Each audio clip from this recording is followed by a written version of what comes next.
Ma nüüd mõtlesin, kuidas seda asja alustada. Arno tegi minu eest mõneti selle töö ära, sest ma mõtlesin alustada väitega, et see aeg on Eestis ka ümber, kus oli võimalik, nagu armsas ajaloos on korduvalt juhtunud, kuskil Kükametsas metsa taga põlluveerel üle elada igasugused ajaloolised turbulentsid, mis üle pea siuks-jauks sinna käivad, ja siis tulla uuesti välja ja hakata kõigega uuesti järjekindlalt pihta. Tulla praktiliselt annihilatsiooni staadiumist uuesti rahvana välja, alustada uuesti. Ja tegelikult suuresti nii-öelda vanas majandusmudelis. Mõlemad eeldused on tänaseks möödanik ja tõepoolest väide, et maailm mõjutab meid rohkem, kui me seda tahaksime, on tõene. Nüüd Arengufond on tegelikult suuresti omal ajal ellu kutsutud lähtudes sellest ideoloogiast või arusaamast, ja mõneti võttes eeskuju sellisest konkreetsest näitest, nagu ikka meil on kombeks konkreetseid näiteid põhja poolt vaadata, põhjanaabrite juurest ehk siis Soomest Sitrast. Eeskuju võttes idee oli luua midagi sellist suhteliselt poliitikast eraldiseisvat, jutt ei ole kunagi olnud DASast, ja see on tegelikult eesmärk olnud kontsentreerida teatud määral sellist teadmist omamaises ja keelses otsustusruumis, just nimelt seda taustateadmist. See tähendab, ja lisaks sellele siis selekteerides välja nii-öelda tulevikutrende, püüda siis neid toestada, siin vastavate trendide raamistikus uue ettevõtluse toetuse kaudu, mis on nii-öelda riskikapitali raamistikus. Teile ei pea seletama siin epsikatena, et siin on väikene vahe tavapärase ettevõtlusega, eriti mis puudutab tehnoloogiaid ja uusi valdkondi. Nii, nüüd, miks just globaaltrendid, siis ma arvasin sellepärast, et tegelikult te saate nii-öelda sellist numbririkast ja analüüsist nõretavat informatsiooni nendel üritustel ja mujal ja lehtedest ja erialakirjandusest niivõrd palju, et seda nagu siin mingil oma versioonis üle rääkimisel ei oleks nagu väga mõtet. Teine põhjus oli selles, et Arengufond on siin viimasel ajal paar sellist huvitavat raportit üllitanud ja kuna Arengufondi asjad eranditult kõik on, nagu te teate, internetis, siis väga soojalt soovitan. Siin on üks selline raport, mis on natukene lühemas versioonis, kui see originaal algselt oli, ja see on tegelikult raport, mille kirjutas Arengufond Eesti Vabariigi Rahandusministeeriumi jaoks, see on nüüd esimene ministeeriumi tellimus kogu ajaloo jooksul, nii-öelda taustadest väliskeskkond 2020 ja selle eesmärk oli anda nii-öelda tausta informatsiooni, kuna nagu te teate, sügiseks pannakse kokku tegelikult järgmine finantsperspektiivi nii-öelda rahastusskeem. Juhtivjõud on alati nagu ikka valdkonniti ministeeriumid, aga otsustajad ja nii-öelda kokkutraageldajad on Rahandusministeeriumis ja nende nii-öelda analüüsi toestamiseks on ka see raport kokku pandud ja siin on tegelikult suuresti ütleme niimoodi majandusliku mõjuga aspektid välja kirjutatud, võib-olla keegi teist on juba seda lugenud, kes ei ole, palun võtke internet lahti, vaadake, sealt saate ise lugeda. Mina oma jutus hakkan mingil kujul seda kasutama ja võib-olla mingis osas sellest tõukuma, aga sugugi mitte ei ürita seda ümberjutustades. Kõrgelt haritud inimesed loevad palju paremini ja palju sügavamalt teksti, kui kuulavad ühte lühiülevaadet oraalsel viisil. Aga siiski mõningaid elemente kasutan. Teine raport, mis nüüd on selle muutuva mõttemaailma võitluskoht Eestis, ta veel alles käib, ka majandusliku nii-öelda juhtmõtte tasandil, see on siis turud ja innovatsioon sissetulekute püramiidi põhjas, mille taga tegelikult on eelkõige nii-öelda uued kasvavad turud Aasias ja selle ümber käib täna, olgem realistid, ikkagi Eestis väga tugev poleemika, aga poliitilise otsustuse tasandil, kas üldse Eesti peaks huvituma kaugetest turgudest, mis neil sinna asja on. Et meil on siin von Pommern ja Lõuna-Soome ja Rootsi ja Euroliit on ikkagi prioriteet ja kas meil on üldse vaja nii-öelda minna riskima kaugetele turgudele, kui te vaatate, see on jällegi internetis samamoodi olemas ja selle kohta tuleb ka veel loodetavasti üks arutelu, avalik arutelu foorumi vormis maikuuses. Ja muuseas Riigikogus on Aasia strateegia, mis on siis osaliselt see teema sinna sisendina ka olemas, siis see tuleb 31. mail eriti tähtsast riiklik küsimusena arutus. Riigikogus.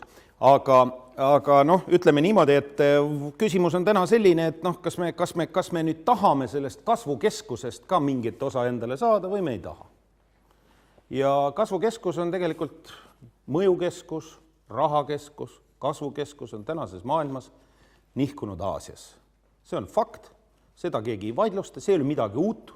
Kes eales on lugenud midagi, mida on kirjutatud umbes 10 aastat tagasi, hakata kirjutama erinevates analüütilistes tekstides, siis seal on kogu aeg see teema üleval olnud ühemõtteliselt konstateeringuna, et maailm nihkub Aasiasse, ainult maailma kese nihkub Aasiasse või õigemini Pacific Basinisse, ainult et see toimub, noh, ütleme niimoodi, et seal olid erinevad versioonid, kui kiiresti see toimuma saab.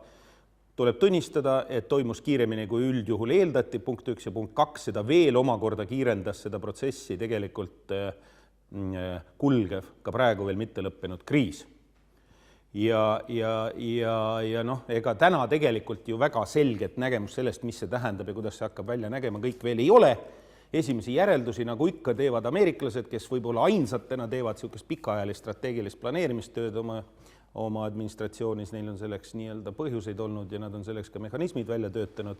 Ja kui te jälgite, siis viimasel ajal eelkõige julgeolekupoliitilises kontekstis on väga selgelt ja ühemõtteliselt tegelikult defineeritud asjad ära. Obama viimaste direktiividega on see keskme nihkumine Aasiasse ära fikseeritud ühemõtteliselt. Noh, see on see kuulsusrikas teema, et Euroopast ja mujalt viiakse vägest välja ja hakatakse rohkem tähelepanu pöörama Indiale ja Vaikse ookeanile, aga selle taga on tegelikult selline fundamentaalne arusaam kogu nii-öelda piirkonna arengu loogikatest, mitte ainult sellest, et noh, et seal hiinlased ehitavad pealveelaevu rohkem kui ülejäänud maailm kokku või et indud lennutas tänagi mingi 5000 kilomeetrise ballistilise raketi üles mitmepealise lõhkepeade kandevõimega ja nii edasi. Nii et ütleme niimoodi, et võib-olla julgeolekupoliitiline ja nüüd pange tähele, energeetiline analüüs maailmas on tegelikult ratsutab alati eesajast natukene. Ja põhjus on väga lihtne. Mõlemad on nad mõneti sarnases olukorras, nad peavad nägema ette arenguid pikemas perspektiivis ja energeetikas majanduslikel lihtsatel põhjustel, sellepärast et see nii-öelda investeerimistasuvustsükkel on niivõrd pikk, mastaapsus on projektidel niivõrd suur, et seal nagu teisiti ei saa ja sellepärast seal tehakse seda analüüsi põhjalikumalt. Ja noh, väga soovitan, mulle näiteks väga meeldib see selline analüütik nagu Daniel Yergin, see nimi kindlasti ütleb teile, see on EIA tänane endine CERA juht ja kes on siis üllitanud vahva raamatu The Quest, mis on nüüd hetkel nii-öelda ülevaade sellest, mis on olnud ja mis tuleb energeetika vallas. Aga see hakkab suuresti määrama seda, mis hakkab maailmas juhtuma ja väga soovitan seda teksti lugeda. Kõigil lisaks on see jube hästi kirjutatud. Tähendab, noh, ütleme niimoodi, et väga tihti need niisugused poolmonograafilised tekstid, eriti veel minu jaoks võõrkeeles, on natukene keerulises sõnastus, aga see tekst on ülikergelt loetav, selle heas mõttes niisugune hea lugemine, mõnus lugemine. Ja kui te selle raamatu läbi loete, siis arvestades seda, et Yergini taustaks on see, et ta kunagi alustas koos oma kaaslastega, alustas Shelli analüüsikeskuses ja ta vahepeal tegeles julgeolekupoliitilise analüüsiga. Näiteks on ta kirjutanud ka mitu raamatut sellel teemal, kaasa arvatud Russia 2010, täna juba siis 15 aastat tagasi, 8 stsenaariumi, millest 1,5 ongi praegu realiseerimisel. Ja need inimesed tegelikult täna juba nad vaatavad sinna tulevikku. Sügavalt soovitan selliseid, kui teil on huvi selle vastu, siis sinna ka vaadata. Kuna muidugi maakeelseid asju praktiliselt ei ole olemas, siis üheks arengufondi missiooniks on olnud ka nii-öelda vahendada seda teavet maakeelde ja siis nii raportite kujul kui ka selle nii-öelda ülevaadete kujul kui ka sellise blogi või eraldi saidi kujul, nagu seda on arengufondi peetav Fututuba ja seal on, see on ka internetis ilusti, siis visake jällegi pilk peale, seal tulevad nii-öelda praegu aktuaalsed huvitavad tulevikutrendid kõik välja. Nüüd arengufondi reklaami ma selles mõttes hakkan lõpetama, et arengufondis teadupärast on praegu ka mõningad muudatused, teatud määral fookust muudetakse, tõenäoliselt see fookus läheb nii-öelda makrotasandilt tagasi mikrotasandile. Kuidas see välja hakkab nägema, ei oska veel kommenteerida, see on nii-öelda adraseadmise aeg praegu. Aga ma väga loodan, et mõningased osad sellest foresight'ist, seire on väga halb sõna, seire ei ole tegelikult õige sõna, aga Eestis ei ole lihtsalt seda foresight'ile õiget tõlget. sisu mõttes, siis et see päris ära ei kao. Ja minule tundub, et meil oleks seda hädasti vaja. Nüüd tulles selle juurde, mis siis need Aasia nihkumisele lisaks, mis need asjad veel on. No üks asi, millest selgelt nüüd me oleme nagu pettunud, on see, et Euroopa kukub. Euroopa selgelt väheneb, tõmbub kokku maailma globaalse mastaabi ja mõju kontekstis. Mitte ei tähenda seda, et Euroopa ei kasvaks näiteks. No, tõenäoliselt Euroopa Liit näiteks kasvab veel mõne aja pärast. Ja kindlasti kohe kasvab, eks ole, ja eurotsoon eraldi teema, aga põhimõtteliselt Euroopa kui selline jätkab olema suur majanduskeskus, aga tema osakaal, tema osatähtsus kukub väga üheselt ja väga selgelt. Ja see ei ole teema, mis nagu täna eriti kedagi enam nagu erutaks maailmas, kõik saavad sellest täiesti aru. Mul on au olla ühes klubis, kus nii-öelda tuntud eurooplased üritavad aru saada, kuidas sellest jamast välja tulla ja kuidas natukenegi säilitada oma nii-öelda mõjuvõimu, pidades silmas Euroopat selle all. Ja tegelikult tänase päeva seisuga ütleme niimoodi, et ega seda retsepti keegi välja mõelnud ei ole. Jah, tarbimisturuna ta säilitab oma mingisuguse funktsiooni jätkuvalt, eks ole, ja ta on suur nii-öelda majandusruum, ta on kindlasti huvitav, aga tema nii-öelda osatähtsus on kogu aeg vähenenud. Ja kui te vaatate nüüd nii-öelda puhta poliitika, inimesed kipuvad nagu eraldama majandust poliitikast väga tihti, kahjuks nii ei käi, ja ta varem või hiljem saavad jälle kokku kuskil, siis tegelikult Euroopa nii-öelda poliitiline osakaal on dramaatiliselt kukkunud ja kukub jätkuvalt. Ja võib veel kord kukkuda, kui juhtub see, mida meie üks asjalikumaid analüütikuid, nii vähe kui neid Eestis on välispoliitikas, Ahto Lobjakas on nüüd kirjeldanud kui võimalikku Berliini-Pariisi telje murenemist.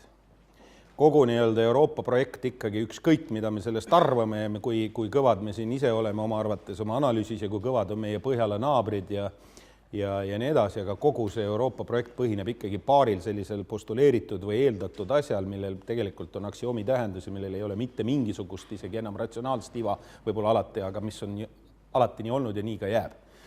Üks nendest on, eks ole, see Pariisi, Berliini telje fundamentaalne tähendus.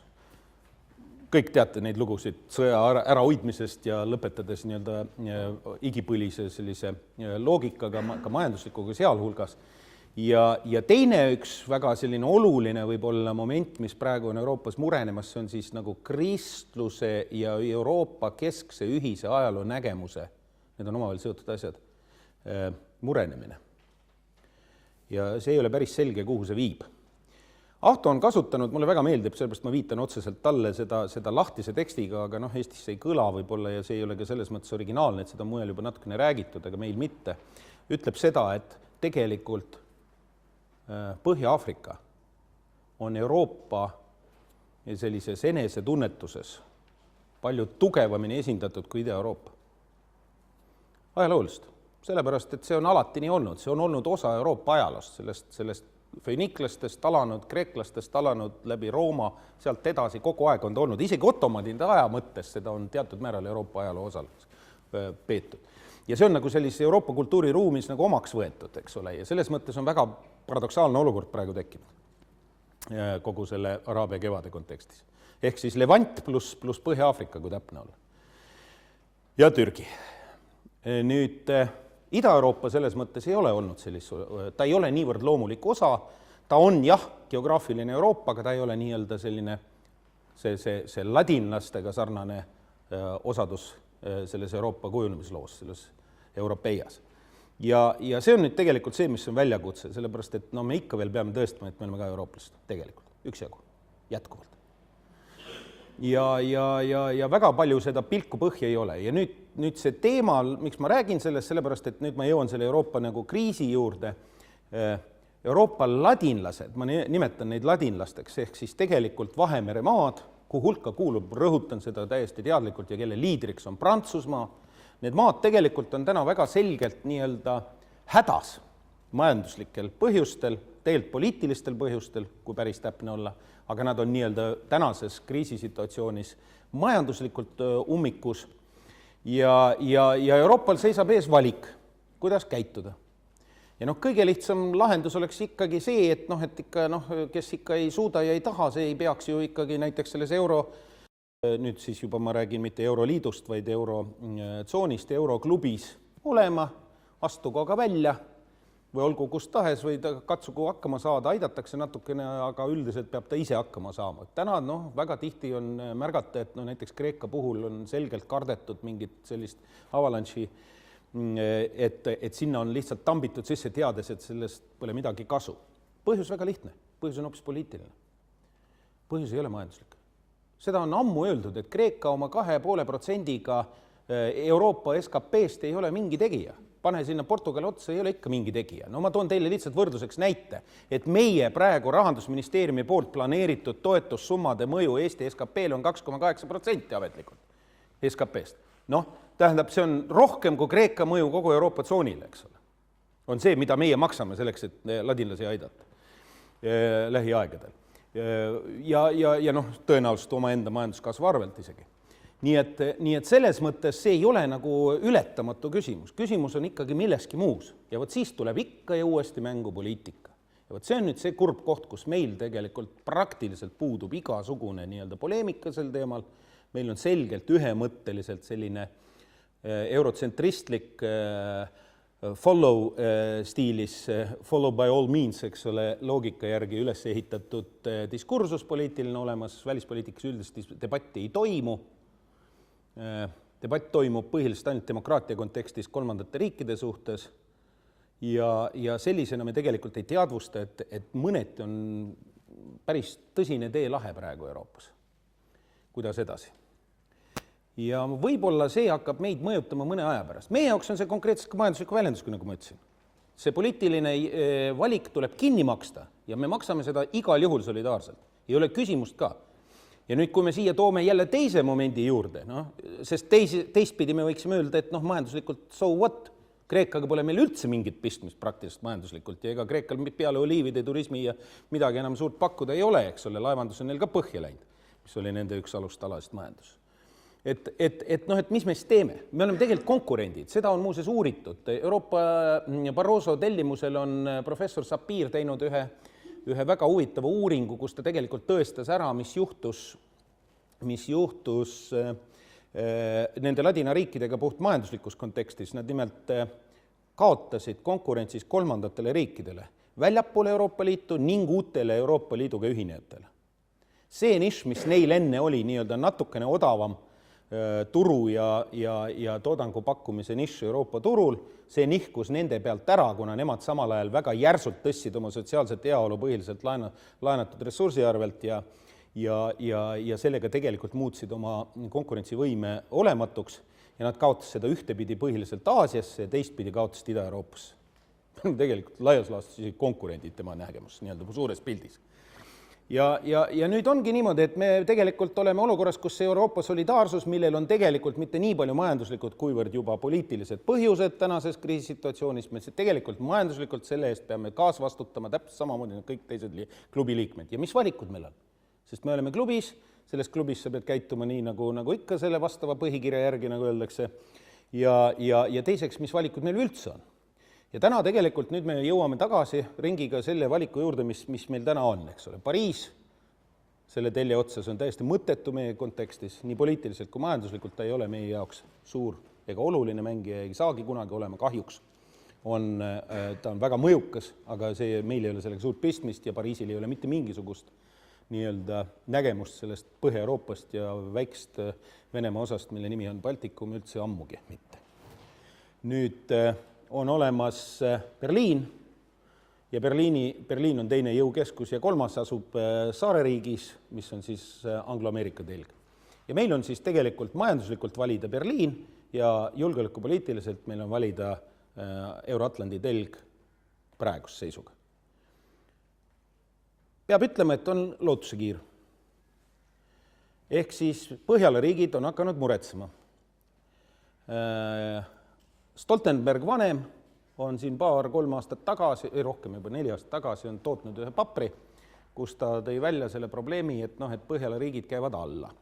Et kogu maailma jõukese nihkub mujale, et otsustavaks saab kui enne oli G7 sisuliselt, noh G8, aga see Venemaa osa oli seal marginaalne või mõneti nii-öelda debateeritav, aga G7 oli otsustav, majanduslikult otsustav nii-öelda tase, siis, ja seal oli Euroopa esindatud nii suurriikide näol, Euroopa suurriikide näol kui ka komisjoni näol, siis nii-öelda skandinaavialik ja põhjalalik esindatus oli kuidagigi olemas, siis nüüd tänase päeva seisuga, kus G20-sse on see nihkunud ja omakorda seal sees G2-sse, teate, G2 on, eks ole, 2 tükki, üks on USA ja teine on Hiina. Kopenhaageni kliimakonverents seda demonstreeris väga näitlikult ja nüüd sealt edasi on ainult täie rauaga see asi veerenud. Ja siit ka USA positsioneering Hiina suhtes kui põhilise strateegilise väljakutse suhtes. Ja Hiinal ka muuseas USA suhtes täpselt samamoodi, siis tegelikult Põhjala, mis on ju tegelikult ju väga kõva nii-öelda heaolu piirkond, väga konkurentsivõimeline traditsioonilist olnud, ta nagu ei ole üldse märgatav enam, sellepärast et Euroopa suurriigid lagunevad, nende nii-öelda välispoliitilised prioriteedid ei kajasta Põhjala seisukohti ja ka majanduslikult enam mitte eriti. Ja samal ajal ka ei ole nendel, ütleme niimoodi, komisjoni kaudu mingit kaalu, sellepärast et komisjon on üldse muutunud, nagu ka jälle keegi väga hästi on kirjutis, see oli vist Ardo Pajalo jällegi, et komisjon on muutunud, või oli see ka Ahto Lobeks, vahet ei ole nüüd üsna äsja, et komisjon on mõneti muutunud Saksa otsuste, majanduslike otsuste täitevaparaadiks.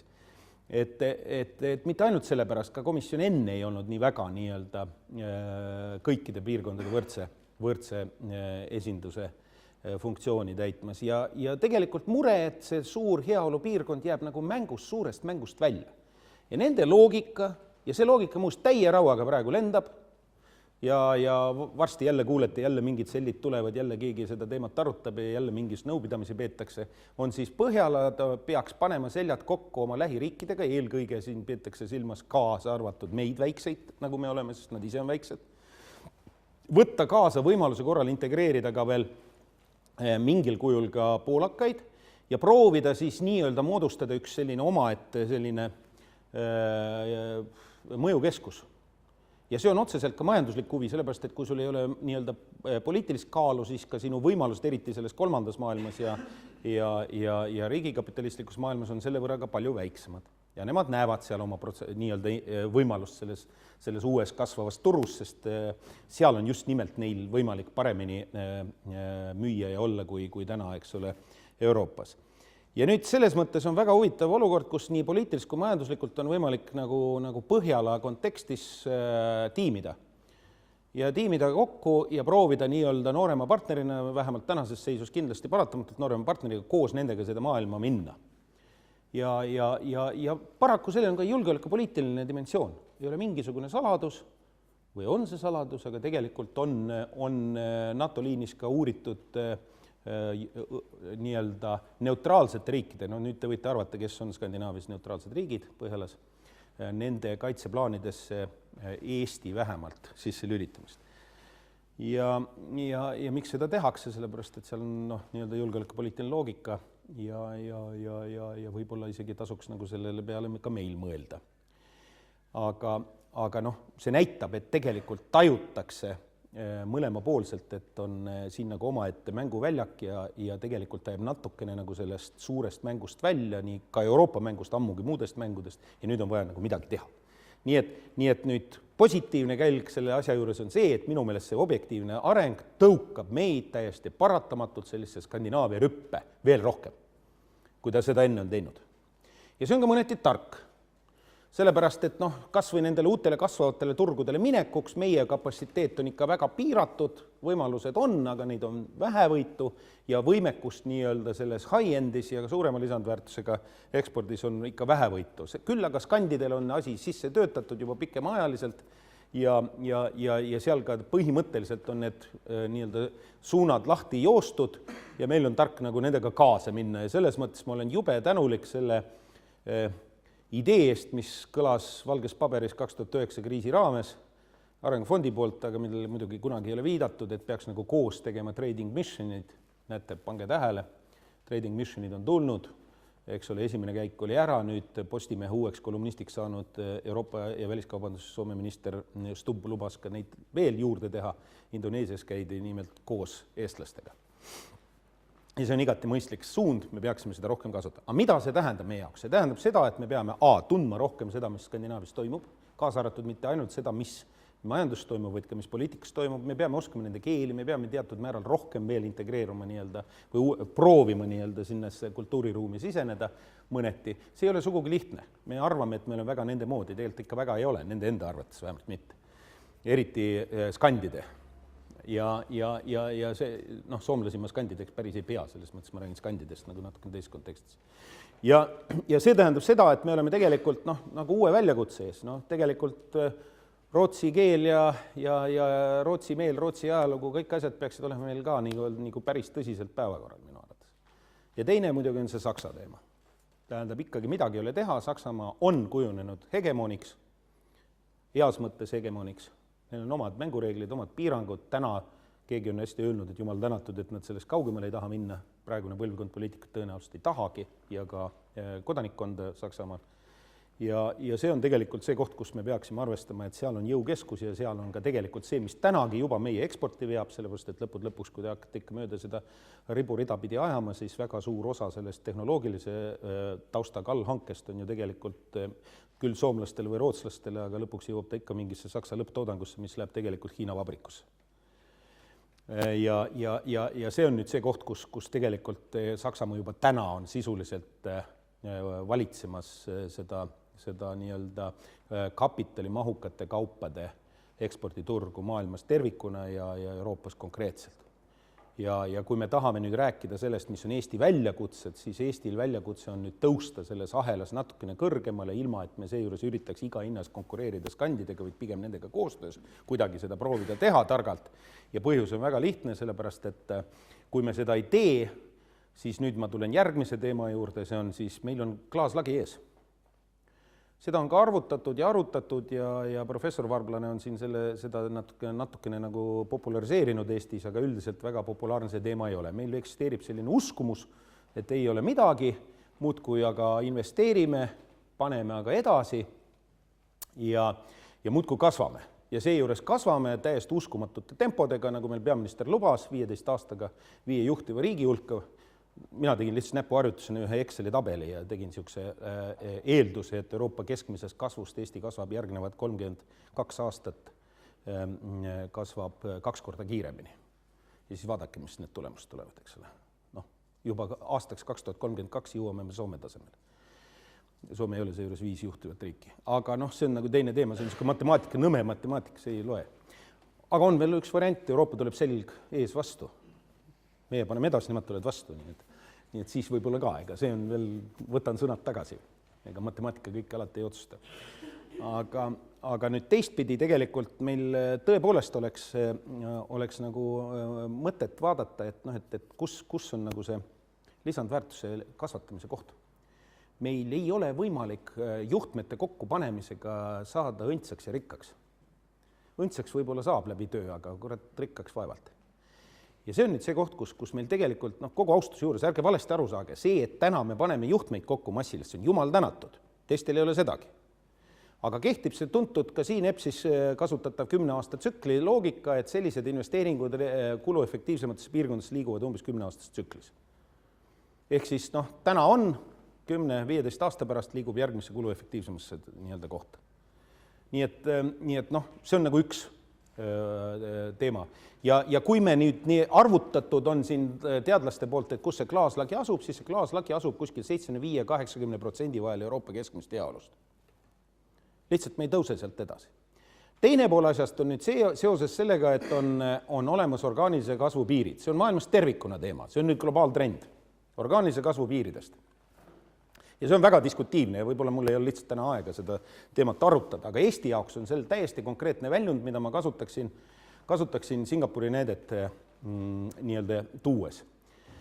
Kes juhtumisi oli sellel talendifoorumil teist, siis te mäletate, et seal esines INSEAD-i Singapuri nii-öelda filiaal, ta on sisuliselt nende loodud, aga ta on omaette üksus, selle rektor, üks Šveitsi belglane või Belgia šveitslane, professor, kes rääkis sellest orgaanilise kasvu probleemist Singapuri nägemus. Singapur on kasvanud 15 aastat üle 10% aastas ja sealt edasi 7,5% aastas reaalkasvu ja tegelikult see on tulnud suuresti mitte ainult läbi selle, et nad on kogu aeg nii-öelda vahetanud oma strateegilist shifti, eks ole, või fookust ja kogu aeg muutnud nii-öelda ennast kogu aeg täiesti teadlikult arendusühiskonnana nii-öelda järgmisele lisandväärtuse astmele upitanud. Aga see on nagu üks pool asjast, sellest me isegi täna ei räägi, aga ma räägin sellest, et nad on nüüd välja arvutanud, et nende jaoks on orgaanilise kasvu ehk kvalitatiivse orgaanilise kasvu piir olemasoleva ressursi pealt, inimressursi pealt sealhulgas on 3,5% aastas, kõik punkt. See on arendusühiskonnas kontsentreeritud ja planeeritud arendustöös 3,5%. Nii-öelda loomulikus arengus võib olla see protsent pigem madalam kui kõrgem, aga fakt on see, et ka Singapuris tekkis see probleem, et lihtsalt liiga palju tuleb inimesi juurde, liiga palju nii-öelda on, olgem realistid, 3,5 korda on ju rahvastik seal linnriigis juba praegu kasvanud, see on muutunud poliitiliseks probleemiks. Täna on võetud seisukoht, et immigratsioonil pannakse selgelt pidurit, väga selektiivseks minnakse, enne ta ei olnud nii selektiivne ja tänaseks see tähendab seda, et nad on ka aru saanud, et nad peavad nii-öelda korrigeerima oma kasvuplaane. Nüüd siit sellest loogikast tulenevalt üks väikene küsimus teile. Kui seda projitseerida Eesti olukorrale, jättes kõrvale isegi klaaslae teema ja nii-öelda kvalitatiivse väärtusahela kasvu teema, siis mis meil jääb? Olukorras, kus meil tegelikult ei tule juurde inimesi, pigem läheb vähemaks, kus meil on täna juba tõusnud veel järgmine globaalprobleem, see on tööjõuprobleem. Kvalifitseeritud tööjõuprobleem, eks ole, me põhimõtteliselt vastustame isegi selektiivset immigratsiooni, eks ole, nii, ma nimetaks teda teisiti kvaliteetimmigratsiooniks, eks ole, ja meil ei ole tegelikult mingisugust loodusrenti, mida kasutada nii-öelda ühiskonna heaolu kasvatamiseks. Mis kuradi asjast me räägime? Kus kuradi kohas see kuradi kasv tuleb, eks ole? Nii-öelda orgaanilisel viisil. Ja kui suur ta saab tulla? Ta saab tulla, aga kui suur ta saab tulla? Kas ta saab ikka tulla nii suur, et me oleme nii palju kordi kiiremini areneme, et me kasvame nii-öelda Euroopa juhtivate riikide hulka, olles ise tegelikult nii-öelda oma turuasendis siiski välja arvatud logistikasegmendis oleme tegelikult ju laias laastus perifeeria. Kuidas on võimalik sellisel juhul kasvada väga kõrgete jätkusuutlikud, väga kõrgete tempodega väga pikka aega? Ja see on väga tõsine väljakutse, mis tähendab seda, et me peaksime nagu hakkama neid teemasid ümber vaatama. Ja mitte ainult see, et meie oma talendid koju, vaid ka võõrad talendid siia, sest ükski väike ühiskond ei suuda mitte kunagi ette valmistada piisaval hulgal inimesi kogu austuse juures EBS-i kui alma materi vastu, eks ole, ja kõikide teiste meie armsate kõrgkoolide ja õppeasutuste vastu ei ole kunagi võimalik kõikidel erialadel ette valmistada kõrge kvalifikatsiooniga ajusid lihtsalt põhimõtteliselt. Ressurss puudub väikestes ühiskondades selleks a priori. Kui võetakse üks fookus, siis selle fookuse raames on võimalik mingitel aladel minna väga hästi edasi. Fookust muus pole võetud, nagu te teate. Aga meil ei ole mitte midagi sellises olukorras. Kuidas me saame nüüd sellest lõksust välja? Me oleme lõksus. Me oleme brain poweri, orgaanilise kasvu, geograafilise asendi, poliitilise ja globaalsete trendide lõksus. Olukorras, kus me tegelikult mentaalselt peaksime olla õudselt rahul, sellepärast, et me jõudsime igale poole, kus me esimesesse etapis tahtsime jõuda ja tundub, et nüüd ongi ajaloo lõpp. Ajaloo lõppu ei ole meie jaoks olemas. Meil hakkas uus ajalugu praegu. Juba tükk aega tagasi hakkas. Mujal hakkas pihta, me lihtsalt sisenesime sellesse ilme, et me oleks sellest aru saanud. Ja see on nüüd see teema. Nüüd tööjõu liikumine. Tööjõu liikumine on tegelikult väga suur globaalne trend täna. On mingi paarsada miljonit kõrgkvalifitseeritud nomaadi, kes tegelikult liiguvad ringi. See on täiesti omaette klassiks kujunenud seltskond. Seal on väga palju selliseid komponente, hariduslikke, elukondlikke, mida iganes, eks ole. Ja need inimesed tegelikult moodustavad täiesti omaette sellise kontingendi ja ütleme niimoodi, et päris suur osa neist on ikkagi need, kellest sõltub kvalitatiivse kasvu tagamine ka suuremates ühiskondades kui meie oma. Kuidas neid manageeritakse? Suurtel on suur eelis, eriti suurtel ja rikastel turgudel ja suurtel ja rikastel keskustel on selles mõttes eelis, nad tõmbavad loomulikul viisil seda nomaadide seltskonda, aga kuidas see käituda väiksemas koosluses nagu meie oma ja perifeerses koosluses nagu meie oma? Kuidas vähemalt mingit osa nendest saada? Ei ole meil kõiki vaja, meil oleks vaja otsustada, keda meil vaja on ja siis selle nimel tegutseda, me ei ole seda otsustada. Ja see on nüüd see koht, kus tegelikult mul on tõsine mureallikas. tõsine mureallikas, sellepärast, et tundub, et see Eestis selle teema arutelu diskursus ikkagi on põhiliselt selline, et me ei saa oma venelastest jagu, eks ole, mis jaoks meil on vaja veel kedagi. Kusjuures venelasi käsitletakse ikkagi kui negatiivset konteksti, mina ütleks, et see on ressurss, mis on lõpuni ära kasutamata, aga see on järgmine teema. Ja ausalt öeldes ei taheta. Ja kõik see taandub sellele skandaalile, et kuidas isamaalased, eks ole, müüsid rikastele venelastele kodakondsus või seda elamusluba, eks. Ja kuna see jama tuli välja, siis paneme üldse vahepeal kinni, vahepeal pool aastat ja täiesti oli kõik kinni. Kogu austuse juures see ei ole ju metoodika, see ei ole loogika, see ei ole mõistlik.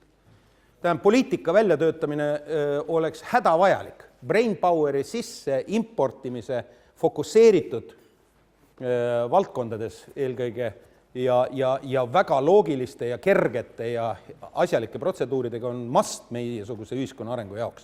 Aga meil ei ole seda. Ja ei paista ka tulevat. Ja ei taheta sel teemal ka rääkida ja väga praegust seisuga ka pannakse ka selle rääkimise katse arengufondi suunana kinni. Nii et ütleme siis niimoodi, et meil on ühiskonna ees nagu jälle üks väljakutse ja me konkureerime ajude pärast, me konkureerime kõikide teistega. Eranditult kõikide teistega. Ja meil ei ole võimalik lihtsalt loota sellele, et meil on mingisugune iseeneslik taastootmisrežiim. Vastupidi, iseenesliku taastootmise režiimi puhul me pigem hakkame neid kaotama parematesse kohtadesse kõrgematele sissetuleku tasemetele. Ja see on tegelikult hoopiski teistpidi protsess kui see, mida meil vaja oleks. Ja ei räägi meil sellest, ei taha me sellest rääkida, ei ole see meie teema ja ma praegu just hakkasin vaatama, mis siis juhtub. Ma sain siin mõningaid näiteid konkreetselt mõningatelt rektoritelt, mis neil on professuuriga olnud seal probleeme. Ma olen saanud paarilt Eesti ettevõttelt, kes rahvusvaheliselt, kes on proovinud tipptasemele inimesi sisse. See on ikka täitsa košmaar, mis toimub. Arusaamatu isegi, ma ütleks. Mis toimub? See on nüüd see klassikaline brainpoweri selektiivne sissetoomine. Seda ei taheta, see on vastunäidustatud. Ja see on meie ühiskonnale väga suur väljakutse. Me peame ise saama paremaks, aga me ei saa kõikides asjades olla parimad, meil on vaja tuua abijõude. Eesti Vabariik muuseas seda häbenemata tegi oma algusaastatel. Ja mitte midagi ei juhtunud, eks ole. Kasvatas oma koolkonnad välja nende välis spetsialistide toel ja siis pani ise edasi, eks ole. Aga me nagu ei võta seda teemat hästi külge. Ja see on tõsine väljakutse. Ja selleks on vaja luua teatud tingimused, teatud poliitikat. Nii et see oleks nagu veel üks asi. Siis on muidugi ressursi teema. Mitte nüüd enam rääkides tööjõuprobleemist, liikumisest ja muutumisest, siis me räägime ressursist looduslikust tähendus. Looduslikus tähenduses ressursisõjad on kogu aeg toimunud, läbi ajaloo, isegi terve ajalooline kontseptsioon on selle peale üles ehitatud, et suur osa inimkonna ajaloost on olnud tegelikult ressursisõjad. Ja tõenäoliselt lähevad nad ka edasi. Lihtsalt need ressursisõjad, ressursid muutuvad ajas. Enne olid ühed, nüüd on teised. Kunagi oli näiteks maa ressursina hästi oluline. Nüüd tänaseks võib-olla ei ole nii palju maa, kui näiteks lisaks seal naftale gaasile võib see olla vesi näiteks, mis on praegu prognooside järgi üha tõusva osatähtsusega ressurss konflikti allikana ja näiteks ameeriklased on oma visioonides juba näinud ette, et üks osa nendest sõdadest, mida täna me näeme karbonaatide võitlusena või nende pärast ehk siis süsiniku võitlusena, see mõne aja pärast on H2O võitlus seal samas piirkonnas või seal lähedal. Et see on nagu kaks sellist valdkonda, kus tegelikult on üha see tempo kiireneb, kus juures see uus majanduskeskus Aasias, tegelikult see tugevnev Aasia turg nõuab ju rohkem sisendressurssi. Ja siis tekib küsimus, et kuidas ja kust ja võitlus selle ressursi enda pärast ja selle ressursi enda saamine, selle ressursi hind ja nii edasi. Kõik annab täna meile juba tagasi. Näide, isegi kriisi ajal, kus kõikide mängureeglite järgi vanasti oleks selle sama meile kütuse laias tähendus. Kütuse hind oleks pidanud alla minema, sellepärast, et nõudlus Euroopas kukkus ilmselgelt, eks ole. Ei midagi taolist, hinnad läksid jätkuvalt üles ja põhjuseks oli see, et lihtsalt see jätkuvalt kasvav Aasia võttis selle enda peale, absorbeeris selle mööda minnes ära ja jätkab. Kusjuures ka ei ole lootust, et hinnad oluliselt alla läheks, sellepärast et ka täna juba toodetakse ligi 30% näiteks, natuke vähem, 28% on offshore toodang, see on meres, see on tehnoloogiliselt keeruline nafta puhul näiteks ja uued maardlad peaaegu eranditult on kõik offshore maardlad. Nad on omakorda uued ja keerulised maardlad. No lugege Questi, seal on täitsa hästi sellest kirjutatud. Näiteks lihtsalt toon näite, et maailma üks suurimaid maardlaid, mis on täna avastatud Brasiilia ranniku juures, on muidu Nice, aga tal on 2 viga, ta on suhteliselt sügaval, kui ta on Mehhiko lahes sügavamaid kohti, aga ta on soola taskus.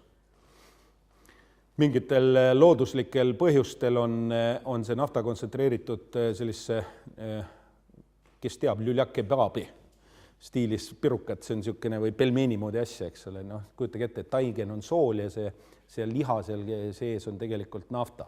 Ja nüüd kuidas seda sealt ammutada, mil viisil see niimoodi kätte saada, et ei juhtuks katastroofe ja mis see kõik maksma läheb ja teistsugust tehnoloogiat võetakse kasutusele. See on täiesti omaette maailm ja see kõik on kallis. Kõik maksab ja see kõik tuleb ju tegelikult lõpptoodangu hinnast tagasi. Nii et nii kaua, kuni maailm kasvab, kas või ühes oma piirkonnas, nii kaua tegelikult ka loodusressursside sisendite hind jätkab kasvamist paratamatult sõltumata sellest, mis me sellest arvame. Mis omakorda tähendab meile, et see tähendab, et tuleb projekteerida jätkuvat nende nii-öelda globaalsete sisendressursside hinna kasvu endale äriplaanidesse ja mõtetesse. Ja see tähendab tegelikult ka seda, et ega mingil kujul see inflatsioon on meil nagu paratamatus juba ainuüksi selles ulatuses, mis sealt tuleb. Nüüd, kui me vaatame sotsiaalsüsteeme, järgmine teema, see on nüüd otseselt kõige rohkem võib-olla selles Arengufondi raportis ka lahti kirjutatud, siis sotsiaalsüsteemidele on tegelikult surve ju kasvanud märkimisväärselt. Eestis tuli äsja uudis, et meil on pensionäre juba hästi palju. Enne imet, neid tuleb juurde. Ja muuseas, meie teiega oleme ka pensionärid varsti mõne aja pärast.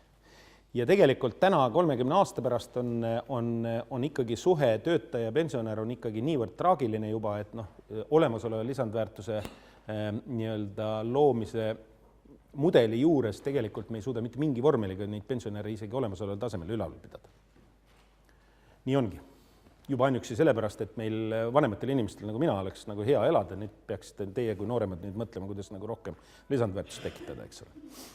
Ehk tegelikult see on väga suur väljakutse, see mudel, mis Euroopas oli kasutusel, just Euroopas on see mudel olnud, eks ole, see on Euroopa mudel, see ongi tegelikult üks osa sellest eurooplusest.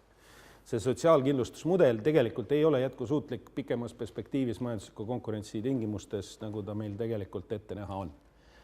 Ja kuidas sellest välja tulla, keegi ei tea. Maksude tõstmine on üks lemmikteema, poliitiliselt hästi kõlav, hästi kiiresti nii-öelda poliitilist ja propagandistlikku profiiti andev, aga tegelikult mitte jätkusuutlik lahendus, sellepärast et arvutuslikult on meil vaja umbes 75% maksudeks ära maksta, kui me tahame sellise inflatsiooni ka korrigeeritud taset hoida täna aastal 2050. Ma ei usu, et üheski ühiskonnas kaasa arvatud Eesti omas see tõeks saab. Tõenäoliselt mitte. Muust pange tähele, et Skandinaavias tegelikult toimub tagurpidi protsess ja seal ka isegi Skandinaavias isegi tegelikult pensionide osakaal või õigemini pensionide suurus, suhteline suurus langeb. Näiteks Rootsis prognoosi järgi pensionide keskmine tase nii-öelda keskmist palgast proportsioon kogu aeg väheneb ja aastastes jätkuvalt väheneb. Seal on teatud loogikaga selles seotud ka selle ajalise dimensiooniga, millal pensionil minnakse, aga põhimõtteliselt on see protsess toimumas. Meie tahaksime ikkagi, et meil pensionid veel kasvaks, sest me oleme nii nigelas olukorras ja tegelikult see nii-öelda see suhtarv on ka meil nii nigelalt tasemelt arvutatud. Aga sellel on täiesti selge piir olemas. Nii et ütleme niimoodi, et lähima 10-15 aasta perspektiivis on võimalik meil olemasolevat sotsiaalkindlustussüsteemi suuresti veel ülal pidada valdavalt riigieelarvelise ja mingis osas nii-öelda riigieelarve välise, kuid siiski riikliku ressursikontsentratsiooni tingimustes, ehk siis loe maksude tõstmise abil suuresti, aga sealt edasi nagu nii kuhugi minna ei ole. Nii et jällegi me peaksime nüüd nagu hüppeliselt ka nii-öelda seda riigi tulu kasvatama esiteks ja teiseks isegi siis, kui me seda kasvatame, isegi siis on vaja ka süsteemi veel jätkuvalt reformida ja modifitseerida. Meie veel võime sellest rääkida, sest me oleme alles seda teinud ja meie väga paljus veel oleme valmis nii-öelda muudatusteks, aga näiteks Lääne-Euroopa selleks valmis ei ole. ja see saab olema tõenäoliselt üks tõeline poliitiline kirstunael Lääne-Euroopas. Ega täna sellest väljapääsu ei ole Euroopast välja mõelnud. Teilt ei ole. Ja kuidas sellest välja tuleks, ei tea, aga see hakkab meid mõjutama.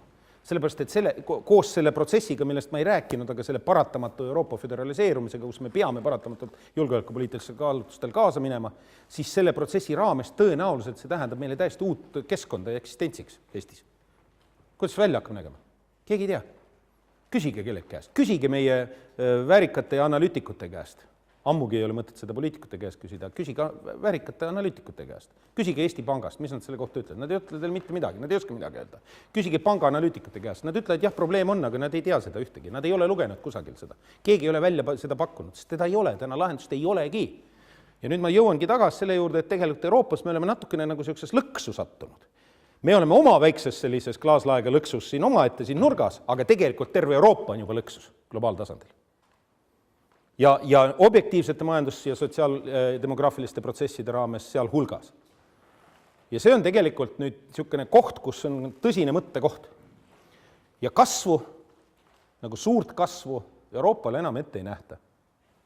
Ja nüüd, kui meie tahame, ja me peame tahtma kasvada, meil tõesti on see mõistlik, et me tahaksime kasvada ja tahame kiiresti ja palju kasvada, siis me peame leidma uued lähenemist, me peame leidma uued variandid, me peame leidma need variandid, kust me saame kasvada kiiremini ja rohkem. Ja need paraku ei leba Euroopas. Ja sellest on skandid aru saanud. Skandid on sellest aru saanud, on saanud põhjalased aru laiemas kontekstis. Näide praegu äsja on siis pärast siis tõsiseid jõupingutusi, mida on teinud mitmed mõttekojad, Sitra, Eva, kõik on kirjutanud hirmsaid koledaid lugusid, et Soome jätkusuutlikkus on küsimärgi all, olemasolev sotsiaalsüsteem ei vea pärast 2030. aastat Soomes välja, kui nad midagi radikaalselt ette ei võta oma majanduse restruktureerimises ja konkurentsivõime tõstmis ja järgmisele nii-öelda kvalitatiivsele astmele kasvamisel. Siis nüüd on siis jõutud nii kaugele, et Soome peaministri büroo juures on siis pandud kokku uus projektrühm, kes siis kõiki neid asju nii-öelda eelduseks võttes on hakanud siis konstrueerima programmi nimega Soome 2030. Ja see on tõsisest murest kantud. Soomes avalikus diskursus seda probleemi ei eksisteeri, seal on teised teemad, nagu te teate, aga nii-öelda analüütikute ja mõtlejate tasandil ja nii-öelda majanduse analüütikute ja mõtlejate ja juhtide, tippjuhtide selliste erksamate tasemel on tänaseks täiesti selgelt konstrueeritud arusaam, et Soome selgelt hakkab kukkuma. Ja ei suuda kanda oma isegi olemasolevat heaolu taset, juhul kui nüüd midagi dramaatilist ei muudet. Me räägime sellest, et see on Soome, keda me imetleme, kes on meie paleus, keda me tahaksime kopeerida, kelle tasemele me tahaksime hästi kiiresti jõuda. Ja see on tõsine väljakutse soomlastele. Miks me arvame, et nüüd et meil kuidagi saaks teisiti? Me peaksime nagu vaatama, vähemalt targad inimesed õpivad vähemalt teistelt, eks ole. Ja kui me nüüd kombineeriksime oma nii-öelda lähenemisi nende asjadega, mis on hakanud tasapisi ka Rootsis maad võtma, Taanis maad võtma ja nüüd Soomes, eks ole, siis on meil ka šanss ka mentaalses plaanis nii-öelda minna kaasa selle mõttevooludega, nende diskussioonidega, nende arusaamadega. Sellepärast, et tegelikult me ei saa, paradoks on selles, et tegelikult me ei saa isegi Soome tasemele ei jõua enne, kui meil juba jamad kaelas on, eks ole. Soomlased jõudsid, aga neil on ka probleemid. Meie enam isegi sinna ei jõua, aga meil tuleb need probleemid enne selga. Nii et tegelikult on väga suured väljakutsed ühiskonna kui terviku ees ja ainult mikrotasandi nii-öelda lahenduste pinnalt ei ole võimalik teatud selliseid looduslikke piire ületada. Ja see on nüüd väga tõsine väljakutse nii-öelda ühiskonnas otsustajate tasandile. Mis aga tähendab seda, et kui rääkida nüüd ettevõtte loogikast lähtuvalt, siis tegelikult peaks nagu vaatama neid trende arvestades, kus siis need kasvukeskused on, kus on need kasvuvõimalused ja ütleme niimoodi, et väga jõhkralt, et siseturul neid ei ole. Nad on ikka ekspordis, siis kuhu ekspordis, mis selleks vaja on ja kuidas saaks ema nii-öelda positsiooni ekspordis parandada, et mitte juhtuks nii, nagu eilses Äripäevas räägib Eesti tuntud ettevõtte juht, et ega mul ei ole mõtet midagi planeerida, isegi aastaks ei ole mõtet midagi planeerida, sellepärast, et ma ei tea, mida mu Soome partnerid teevad. Täna ostavad, eks ole, 600 ühikut, homme ostavad 300 ja poole vähem ja mis ma siis nüüd teen? Mis ma sellest planeerin? Eks siis vaatame. See on muuseas selline vana hea läbi ajaloo Eestis ka täitsa sõnaõigust omanud nii-öelda loogika, ehk siis seal kuskil metsa taga põlluveerel saab täitsa hakkama. Aeg-ajalt viid turule ka midagi. kui parajati sealt sõda üle ei ole käinud, aga noh, vaat seda heaolu sealt ei tule. Eksistentsi saab sellega küll kindlustada. Ma arvan, et vähemalt siin majas peaks me ikka rääkima heaolu kasvatamisest, mitte eksisteerimisest. Tänan tähelepanust. Küsimust.